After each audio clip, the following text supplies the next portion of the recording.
শালা কি লিখেছি কিডন্যাপার হইতে গেছিলাম, মাটি কাটার কাজ করতাম। মাটি কাটার কাজ করতাম। 3 বছর আগে অনার্স পাস করছি। অনার্স পাস করে এই বাড়িতে ভাড়া নিছি এই চাচার কাছে। 3 বছর ঠিক মতো ভাড়া দিতে পারি না। 3 বছর পর একটা কাম পাইলাম, কিডন্যাপিংয়ের কাম। 10 লাখ টাকা দিব, জীবন সব গুছায় ফেলবো। আর এই শালা ডাক্তারের জন্য কামটা করলো। আমি ডাক্তার না, ফার্মেসিতে বসি। এই শালা বলিস না। এই কোন দুঃখে শিকদারের গাড়িতে শিকদারের জমিনে বসেছিলি? তুই তো সব গন্ডগোল করে দিলে আমাদের। ধর্মীয় শিখেন না, হিস্টোরি আছে, লম্বা হিস্টোরি। সদরঘাট গেছিলাম, ওই ধর্মঘট তো নানান ধরনের ঝামেলার মধ্যে পড়ছি। টাকা পয়সা যা ছিল সব লই। তোর 10 20টার বন্ধ কর। তোর তো সবই গেছে, আমাকে চাকরিটাও গেল। চাকরি তো গেছে, আপনাকে দিয়ে কিডন্যাপিং এগুলো কিচ্ছু হইবে না। তো মগদি কি হইবে? আপনার যদি 7 ফিট জন্মগ্রহণ করি আর 7 ফিট মরিয়ে যান, এরপর যদি আবার হন, তো বরিশালের ভাষা আপনার দিতে হইবে না। আর শোনেন, এই যে মোল্লার ফার্মেসিতে আমি বহি, ওই ফার্মেসিটা মূলত ইতিহাসে শিকদারের, আমার নামে লিখে দিচ্ছে। এখন আমি ওই ফার্মেসির মালিক, আপনারা চাইলে ওই ফার্মেসিতে বইতে পারেন। এই বরিশালে ফার্মেসিটা কোথায়? পোলের গোড়ায়। পোলটা কই? তরাস করেন কা? চাকরি কি মোহের কথা? কইলেই হয়ে যায়। উপরে উঠতিস, তোর কাছে সব বুঝতে হবে।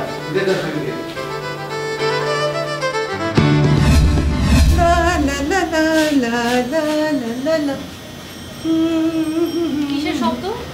বাইরে সানাই বাজছে কেন? সানাই বাজছে? বিয়ে বাড়িতে আয়। বিয়ে বাড়িতে সানাই বাজবে না তো কি বাজবে? কার বিয়ে? কিসের বিয়ে? কার সাথে? তোর বিয়ে। তো তোর বিয়ে না তো কি আমার বিয়ে?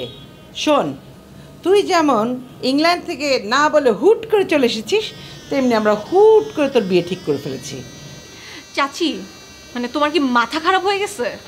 না, মাথা আমার খারাপ হবে কেন? শোন, ছেলে কি করে জানিস?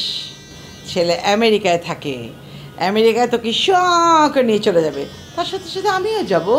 কারণ আমার ওখানে গিয়ে ভালো ভালো কাজ করতে হবে, টাকা ইনকাম করতে হবে, ফেসিয়াল করব, ঘুরে বেড়াবো, সেজেগুজে ঘুরে বেড়াবো। আমার না কিচ্ছু ভালো লাগছে না, আমার মাথা অনেক ব্যথা করতেছে। প্লিজ চাচি, তুমি যাও এখান থেকে। আর বাবা কোথায়? বাবা, বাবা! শোনো, বাবা বাবা করে কোনো লাভ হবে না, তুমি তাড়াতাড়ি রেডি হয়ে যাও, ওকে? আমি আপনাদের সবাইকে আমেরিকা নিয়ে যাবো। আমার ফ্রেন্ড আছে লয়ার, ও সব ব্যবস্থা করবে। আপনাদের সবাইকে আমেরিকা নিয়ে যেতে কোনো সমস্যা হবে না। আচ্ছা, আপনাদের পাশে কি মশা মাছি এগুলো আছে? না, একেবারেই না। থাকলেও কোনো সমস্যা নেই, ওদেরকে আমেরিকা নিয়ে যাবো। আরেকটু প্লিজ। খাও খাও খাও। ব্যাক করছি তো, আগের মতো খেতে পারি না। খাও খাও। ছেলের কিন্তু হিউমার সেন্স আছে না?